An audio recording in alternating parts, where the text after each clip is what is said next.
ధన్యవాదాలు అధ్యక్ష, ఈ అవకాశం ఇచ్చినందుకు. సరే, పెళ్ళికి వచ్చినా రాకున్నా కానీ ఒక అధ్యక్ష చాలా బాధాకరంగా ఉన్నది, చాలా ఇబ్బందికరంగా ఉన్నది. మా ఇన్ఛార్జ్ మంత్రి వల్లనే నాకు. ఎందుకంటే నేను సురువుల మా శ్రీధర్ బాబు మాకు ఇన్ఛార్జ్ వస్తా అంటే నాకు మంచి మిత్రుడు ఆయన. నాకు అప్పుడు ఆయన మంత్రి ఉన్నప్పుడు 2009లో నా కాలేజీలకు హెల్ప్ కూడా చేసిండు ఆయన. కానీ అట్లా వచ్చినందుకు ఇప్పుడు మళ్ళీ మాకు ఇన్ఛార్జ్ మంత్రి అయినందుకు చాలా హ్యాపీగా ఫీల్ అయినా. కాకపోతే ఇప్పుడు ఎంత బాధపడుతున్నా అంటే అంత బాధపడుతున్నా, భరించలేను ఆ బాధను. నా గుండె ఇట్లా బాధతోటి భరించలేకపోతున్నా. ఎందుకంటే జవహర్ నగర్ అనే ప్రాంతము నా గుండెకాయ. అలా ప్రజలకు చెప్పిన, అందరికి చెప్పిన, దాన్ని అంతా కూడా జిహెచ్ఎంసి మొత్తం చెత్త అంతా తెచ్చి కొన్ని ఏళ్ళ సందే ఆడనే వేస్తున్నారు. పర్లే వేస్తున్నారు, అది కాంగ్రెస్ టైంలో సందే వేస్తున్నారు, ఇప్పటిదాకా కూడా వేస్తూనే ఉన్నారు. అది కంటిన్యూ కాంట్రాక్ట్ ఉంది వేస్తున్నారు. మీ దాంట్లోనే కంటిన్యూషన్ అని చెప్తున్నా. నా జర ఓపిక పడతాను, నీకు దండం పెడతా. ఎందుకంటే ఆ చెత్త వేసినప్పుడు నేను మంత్రి ఉన్నప్పుడు మా కేటీఆర్ గారు 500 కోట్లు ఇచ్చిండు. చెత్తతోటి కరెంటు తయారు చేసే ఉత్పత్తి ప్లాంట్ ఆడ తయారు చేసినాం. అది కాకుండా 144 కోట్లతోటి క్యాపింగ్ పెట్టిన, మొత్తం మట్టి పోసి గడ్డి పెట్టి అది గుట్ట లెక్క తయారు చేసినాం. దానికి తోడు వర్షాకాలంలో అందులో వచ్చిన మురుగునీళ్ళు అంత వస్తే ఫిల్టర్ చేసేందుకు 250 కోట్లు ఇచ్చినాం వాటర్ ఎస్టీపీ. అంత బాగా చేస్తే అందంగా వాసన రాకుండా చేసినాం నా మంత్రి ఉన్నప్పుడు మా కేటీఆర్ సార్. అటువంటిది ఇప్పుడు 2 సంవత్సరాలు 4 నెలల సంది భరించలేము. కొత్త గుట్ట చెత్తకుండి తయారు చేసిరు కొత్తది ఒకటి. అది రోగాన బారి పడుతున్నారు. వాటర్ల పొల్యూషను, గాలిల పొల్యూషను, భూమిల పొల్యూషను, మురికి నీరు ఉండలేక 2 లక్షలన్నర ప్రజలు ఉంటున్నాడు.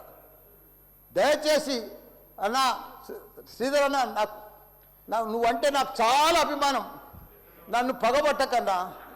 ఎందుకంటే నా నియోజకవర్గం బంగారం అసుంటి, దేశంలోనే నంబర్ 1 అసుంటి మేడ్చల్ నియోజకవర్గం. దాన్ని తుకుడలు అచలం కుతలం చేసేది దాన్ని. ఇప్పుడు దాన్ని 61 గ్రామాలు ఉండే, 3 మున్సిపాలిటీ కార్పొరేషన్లు ఉండే, 7 మున్సిపాలిటీలు ఉండే. దాన్ని తీసుకుపోయి మొత్తం జిహెచ్ఎంసీ చేసారు. ఇప్పుడు 16 వార్డులు చేసారు దాన్ని. ఒక మోరీలు లేవు, రోడ్లు లేవు, డ్రైనేజీలు లేవు, కరెంట్ స్తంభాలు లేవు, ఏమీ లేదు. ఇంకా మారుమూలు గ్రామాలే ఉన్నాయి, పెంకిటిల్లే ఉన్నాయి. దాన్ని తీసుకుపోయి జిహెచ్ఎంసీలో కలిపారు. హైదరాబాద్ మస్తు డెవలప్ అయింది. కానీ నా జిహెచ్ఎంసీలో కలిపినప్పుడు, నా దాంట్లో కలిపినప్పుడు దయచేసి స్పెషల్ కేటగిరీ కింద జిహెచ్ఎంసీ చెత్తంతా ఆడికే వస్తుంది. దాన్ని ఒకటి క్లీన్ చేసి మీకు దండం పెడతా. ఎందుకంటే అక్కడ నేను ఉండలేకపోతున్నా. నేను ఎందుకు వస్తున్నా, ఎందుకు గెలిచినరా ఇక్కడి నుంచి అని భరించలేకపోతున్నా. నేను శ్రీధర్ అన్న నీకు దండం పెడుతున్నా, అదొక్కటి నాకు స్పెషల్ ఫండ్ ఇచ్చి 500 కాదు 1000 కోట్లైనా సరిపోవు. నువ్వు దీనికి బడ్జెట్లో ఇక్కడ జిహెచ్ఎంసీకి ఇచ్చిందంతా కూడా దానికి ఇవ్వాలి. ఎందుకంటే ఈ చెత్త అంతా అక్కడనే వస్తుంది.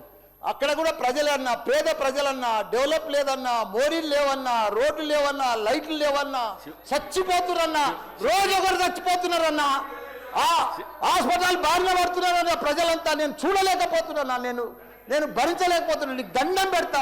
ఇదొక్కటి నాకు స్పెషల్. ఒక్కసారి మీరు ఇన్స్పెక్షన్ చేసి అక్కడ రావాలని కూడా కోరుతున్నా. మీరు ఈ నడుమ ఇనాగ్రేషన్ కూడా వస్తలేరన్నా. ఆ మహేందర్ రెడ్డిని పంపిస్తురన్నా. మీరు కావాలనే వస్తురన్నా, కుట్ర పంతురన్నా, నా మీద కుట్ర పంతురన్నా. ప్లీజ్ దయచేసి అదొకటి మీరు రావాలి. కృష్ణారావు గారు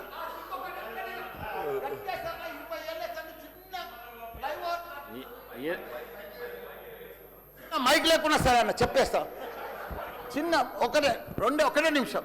చిన్న ఫ్లైఓవర్ 20 ఏళ్ళ సంది కడుతుండ్రు. డబ్బులు లేకపోతే కూడా నేను 2 కోట్లు బదలిప్పించి ఆయన 90% కంప్లీట్ చేసిన. ఆయనకు 4 కోట్లు రావాలి. 3 చచ్చిపోయారు వీడికి. ఆ ఫ్లైఓవర్ బంద్ ఉన్నది గట్కేసర్లా. దయచేసి ఆ 4 కోట్లు రిలీజ్ చేపి అన్న, నీకు దండం పెడతా. ఆ గట్కేసర్లా ప్లీజ్ అన్న.